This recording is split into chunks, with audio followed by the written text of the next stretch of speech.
Hey, happy disc golf day, everybody. I'm out here at my home course here in Belton, Texas. This is the Heritage course, or currently the home of the Open. The Open tournament, usually right after the Waco Annual Charity Classic tournament or Waco Annual Charity Open. But today I wanted to talk to you about angles on distance shots. The three main angles that we throw between hyzer, straight, and anhyzer. Before I get into that, I'm just going to reiterate, I do use a power grip, which is 4 fingers locked underneath the disc, pressed up against the rim, and then my thumb is just going to be right here where the rim and the top plate of the disc meet. Keep a pretty firm grip. Now, this illustrations are going to be from my point of view, which as a right-hand thrower, and these are all going to be backhand angles. So as far as a hyzer goes, when I release a hyzer, I'm throwing this disc out right, and I'm expecting it to finish left. Straight, and hyzer, releasing across my body, where I'm wanting it to start left, turn to the right, but then fade and finish in the middle. So on an anhyzer, I'm looking pretty much straight at my target. My first step is going to be a baby step to the left. I'm going to start pointing it towards the side. It's no longer straight on. Now I'm starting to set up my body angle for this throw. So it's going to be a left, a right.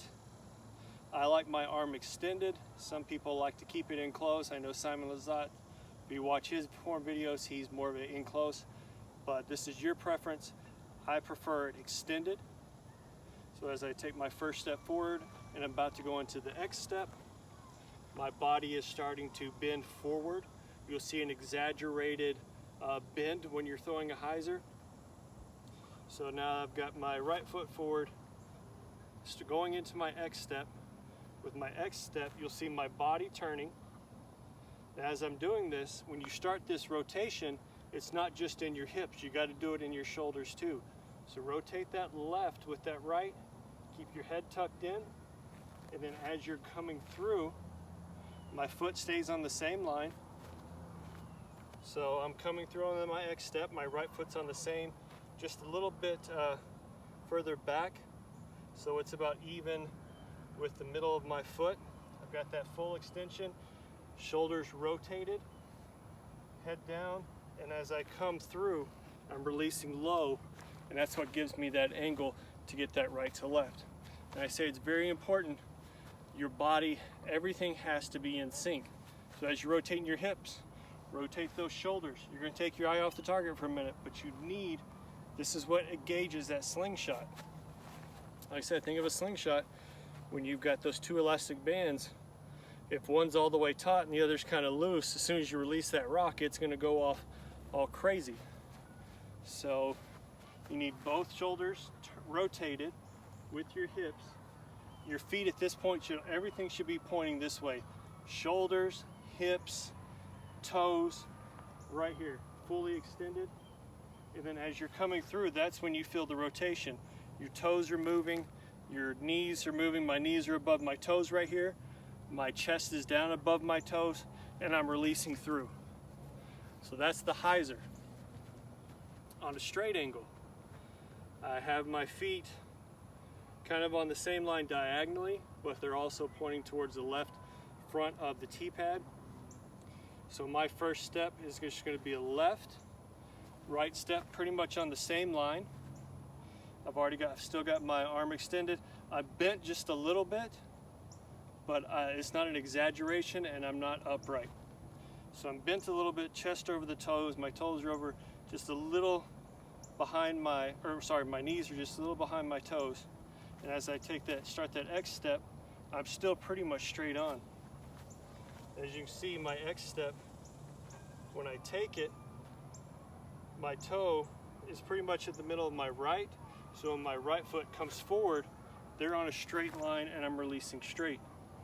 Now, this is going to have fade, so you can't expect it to finish a little to the left. This Undertaker has a 2 fade, so it's going to give you a slight little dump off and fade to the left. Now, as far as anhyzer, completely different angle now. So I start out pretty much the same. as a straight throw, feet diagonally pointed towards the left front. I'm going to take that first little baby step just to get the bend. My right foot, this is where the exaggerated kind of pose comes in. I'm pushing forward with my right foot now.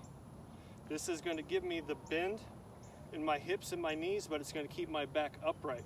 Because in anhyzer, I'm throwing across the body, where in hyzer, I'm just throwing through, or straight, I'm throwing through. So, again, it's that right step forward, left is coming back, still bent, but I'm pretty much upright. And then you see my toes pushing forward as they do. You're going to see my right foot stay in front of my left. See if I can get that right here. So my right is in front of my left. And as I'm releasing, I'm coming across the body and releasing high. And you can see how my disc, get a little closer for you. So as I'm releasing high, and you see the disc a little nose up, but pretty much flat. Again, the importance of your angles is not just your shot, it's in your body and the form that you're using. If you have any questions on this, guys, please feel free to leave some comments, send me a message. I'm always looking for ways to improve. So this is what works for me. This is through hours of training, watching videos, watching others play, getting training from my local disc golf players. I appreciate that help very much, but like I said, if you have any questions, feel free to let me know. I can definitely detail some things if you need some help with some of those instructions. But definitely thank you guys for your support, and have a happy National Disc Golf Day. Thanks.